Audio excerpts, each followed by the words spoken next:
Hey guys, welcome back to my channel study with Jyoti. तो आज मैं आपको कुछ और इम्पॉर्टेंट क्वेश्चंस बताने वाली हूँ जो एंशिएंट हिस्ट्री से रिलेटेड है। तो चलिए शुरू करते हैं। तो आज मैं आपको कुछ महत्वपूर्ण अभिलेख और वो किसके बारे में हमें जानकारी देती है, मतलब किस शासक के बारे में जानकारी देती है, वो मैं बताने वाली हूँ। तो चलिए शुरू करते हैं। पहला है हाथी गुफा अभिलेख। तो हाथी गुफा अभिलेख में हमें कलिंग राज खारवेल के बारे में जानकारी मिलती है। दूसरा है जूनागढ़ गिरनार अभिलेख, जिसमें हमें रुद्रमान के बारे में जानकारी मिलती है। तीसरा है नासिक अभिलेख, जिसमें हमें गौतमी बलश्री की जानकारी मिलती है। चौथा है प्रयाग स्तंभ अभिलेख और इसमें हमें समुद्रगुप्त की जानकारी मिलती है। ऐहोल अभिलेख, इसमें हमें पुलकेशिन द्वितीय के बारे में जानकारी मिलती है। मंदसौर अभिलेख, इसमें हमें मालवा नरेश यशोवर्मन के बारे में जानकारी प्राप्त होती है। ग्वालियर अभिलेख, इसमें हमें प्रतिहार नरेश भोज के बारे में जानकारी मिलती है। भीतरी एवं जूनागढ़ अभिलेख, इसमें हमें स्कंदगुप्त के बारे में जानकारी मिलती है। आखिरी है देवपाड़ा अभिलेख, जिसमें हमें बंगाल शासक विजयसेन के बारे में जानकारी मिलती है। तो ये कुछ महत्वपूर्ण अभिलेख हैं और किस शासक से ये संबंधित है उसके बारे में हमने जाना। तो चलिए आगे देखते हैं।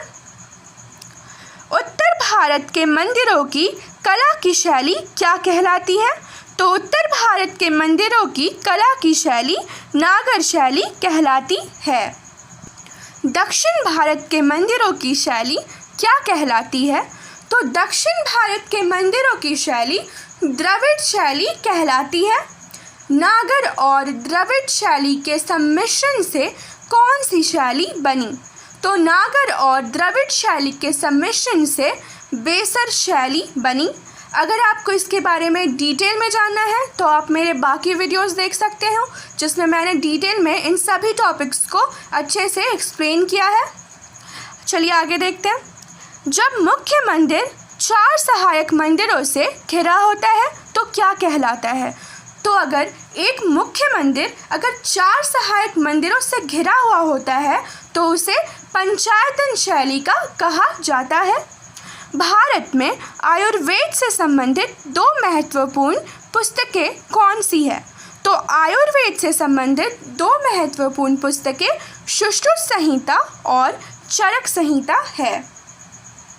आयुर्वेद के प्रसिद्ध ग्रंथ अष्टांग हृदय की रचना किसने की? तो आयुर्वेद के प्रसिद्ध ग्रंथ अष्टांग हृदय की रचना वाग्भट ने की। भारतीय चिकित्सा शास्त्र का विश्वकोश किसे कहा जाता है? तो भारतीय चिकित्सा शास्त्र का विश्वकोश चरक संहिता को कहा जाता है। हिस्टोरिका के लेखक कौन हैं? तो हिस्टोरिका के लेखक हेरोडोटस है, जिसे हम इतिहास के पिता भी उन्हें कहा गया है, हेरोडोटस को। यूरोपीय भाषा का प्राचीनतम अभिलेख प्रमाण मिलता है। तो यूरोपीय भाषा का प्राचीनतम अभिलेख हमें ईरान से मिलता है, इसका प्रमाण। जैन आगमों का वर्तमान रूप एक सभा में निश्चित किया गया, जो 6ठी शताब्दी में कहाँ पर हुई थी?